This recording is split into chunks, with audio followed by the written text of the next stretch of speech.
Shalom sahabat-sahabat terbaik channel ini, kembali kita boleh melanjutkan pembahasan pelajaran kita yang saat ini sudah masuk pada pelajaran yang terakhir untuk triwulan yang pertama di tahun 2022.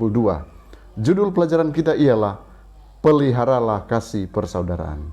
Mari kita minta tuntunan kuasa sorga sebelum kita membahas lebih lanjut. Kita berdoa. Bapa di sorga, kebutuhan kami saat ini ialah hadirnya kuasa Roh Kudus-Mu menerangi hati dan pikiran kami, memampukan kami memahami setiap firman yang akan kami pelajari saat ini. Di dalam nama Yesus, amin. Saudaraku, ayat yang menjadi landasan pembahasan kita di pelajaran terakhir untuk triwulan yang pertama ini ialah Ibrani 13 ayat 1. Peliharalah kasih persaudaraan. Saya ulangi. Peliharalah kasih persaudaraan. Saudaraku, di akhir daripada khotbah Paulus memberikan beberapa nasihat tentang kehidupan praktis setiap orang Kristen.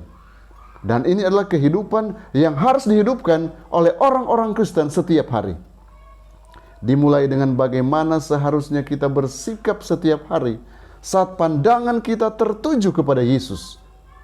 Kemudian, sikap apa yang harus kita hindari dan apa yang harus kita pelajari. Paulus juga mendorong kita untuk mulai mempersiapkan kehidupan kekal mulai saat ini. Sebab di sini kita tidak mempunyai tempat tinggal yang tetap. Tempat tinggal kita yang sesungguhnya ada dalam kerajaan sorga. Mari saudaraku, kita bahas satu persatu pelajaran penting. Apa yang harus dilakukan oleh orang Kristen dan apa yang perlu kita waspadai. Poin pertama, memelihara umat Tuhan. Ibrani 13 ayat 1 ayat tema kita, peliharalah kasih persaudaraan. Pertanyaan untuk kita, bagaimana kasih persaudaraan itu dapat dipraktekkan? Rasul Paulus dalam teks pelajaran kita untuk pelajaran yang ke-13 membagi paling tidak ada 3 contoh praktis. Yang pertama, memberi tumpangan. Ini melibatkan berbagi apa yang kita miliki kepada orang lain. Tidak hanya dengan orang yang kita kenal, tetapi juga dengan orang asing.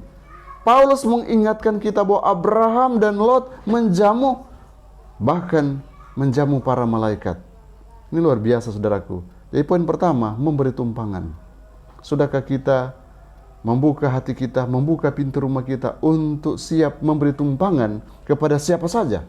Bukan hanya kepada orang yang kita kenal, tapi kepada orang asing sekalipun yang membutuhkan pertolongan.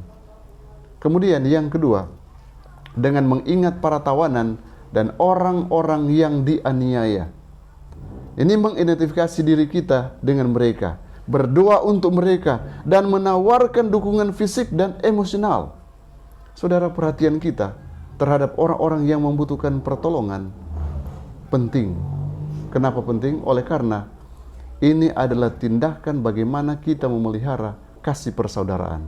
Kemudian yang ketiga, dengan berbuat baik dan saling tolong-menolong. Kemudian, mengasihi satu sama lain berarti memperlakukan orang lain sebagaimana kita ingin diperlakukan. Kemudian yang ketiga, ketamakan dan amoritas seksual. Ini yang perlu kita waspadai. Waspadai. Hendaklah kamu semua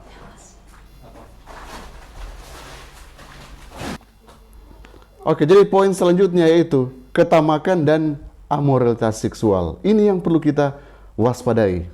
Ibrani pasal 13 ayat 4 sampai ayat yang kelima. Hendaklah kamu semua penuh hormat terhadap perkawinan, dan janganlah kamu mencemarkan tempat tidur. Janganlah kamu menjadi hamba uang, dan cukupkanlah dirimu dengan apa yang ada padamu. Ada 2 masalah serius saudaraku yang mengancam kasih persaudaraan, yaitu amoralitas dan ketamakan. Yang Rasul Paulus katakan sama dengan penyembahan berhala. Seks di luar nikah menghancurkan rasa saling percaya dan menghancurkan hubungan kekeluargaan. Masyarakat kita mungkin menerima jenis hubungan yang dikutuk oleh Alkitab, tetapi kita harus ingat bahwa orang-orang sundal dan berzina akan dihakimi oleh Allah. Ibrani 13 ayat yang keempat. Kemudian yang kedua yaitu ketamakan juga merusak rasa saling percaya. Karena orang kikir hanya mencari kebaikannya sendiri dan tidak mempedulikan orang lain. Mereka melanggar aturan emas. Saudaraku, ini yang perlu kita waspadai. Buka mata kita, karena ini yang akan menghancurkan kasih persaudaraan, ketamakan, dan amoralitas seksual. Kemudian poin selanjutnya, ingatlah pemimpin-pemimpinmu. Ibrani 13 ayat 7, ingatlah akan pemimpin-pemimpin kamu yang telah menyampaikan firman Allah kepadamu. Perhatikanlah akhir hidup mereka dan contohilah iman mereka. Paulus, di akhir perkhotbahnya, diambil poin ini. Dan ini mendorong kita untuk meniru para pemimpin yang membagikan firman Tuhan kepada kita. Tidak hanya meniru mereka, tetapi juga menaati apa yang dikatakan firman melalui mereka. Mereka adalah wakil gembala bagi gembala agung segala domba. Mereka memperhatikan kesehatan setiap anggota dan meniru Yesus dalam segala cara. Sukacita akan terpancar dari kepedulian dan kesetiaan para pemimpin yang dipadukan dengan keteladanan dan ketaatan jemaat. Sukacita ini mencerminkan sukacita para gembala karena mereka diterima oleh jemaat, dan sukacita mereka membawa jemaat mereka ke hadapan Tuhan. Jadi saudaraku, kita harus ingat pemimpin-pemimpin kita. Contohilah mereka, tiru yang benar, dan lakukan yang terbaik. Hormati mereka. Kemudian poin selanjutnya, waspadalah terhadap ajaran yang beragam dan aneh. Ibrani 13 ayat yang ke-9. Janganlah kamu disesatkan oleh berbagai-bagai ajaran asing, sebab yang baik ialah bahwa hati kamu diperkuat dengan kasih karunia dan bukan dengan pelbagai makanan yang tidak memberi faedah kepada mereka yang menuruti aturan-aturan makanan macam itu. Saudaraku, pada zaman Rasul Paulus ada banyak tantangan sehubungan dengan ajaran-ajaran dan mungkin praktik-praktik yang coba dihidupkan. Nah, saudaraku, kita harus meneguhkan hati kita. Meneguhkan dengan kasih karunia, bukan dengan makanan. Bagaimana makanan bisa berhubungan dengan kasih karunia? Orang Ibrani cenderung mencari kerajaan Allah melalui ritual yang melibatkan makan dan minum pada saat-saat tertentu atau dengan cara yang khusus. Ini praktik orang-orang Ibrani. Nah, Paulus menyebutkan mezbah dan kemah suci. Nah, tampaknya mereka masih percaya pada keselamatan melalui upacara yang mereka laksanakan. Padahal salah satunya cara untuk kita bisa diselamatkan adalah oleh kasih karunia Allah melalui pengorbanan Yesus. Apapun yang kita coba tambahkan ke dalam kasih karunia Allah, itu hanyalah memberi faedah yang sepertinya tidak berfaedah. Makanan yang tidak berfaedah dan bertentangan dengan Injil. Jadi saudaraku, mari kita fokus bahwa akan ada ajaran-ajaran yang lain mungkin yang akan diajarkan juga kepada kita yang bertentangan dengan ajaran sehat di dalam Alkitab. Ini yang dialami oleh Paulus dan orang-orang yang dia layani.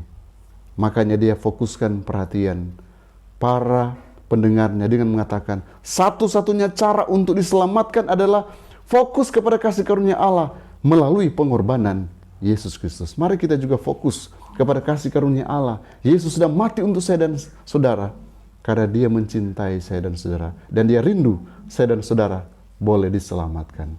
Poin selanjutnya, pergi kepada Yesus di luar kemah.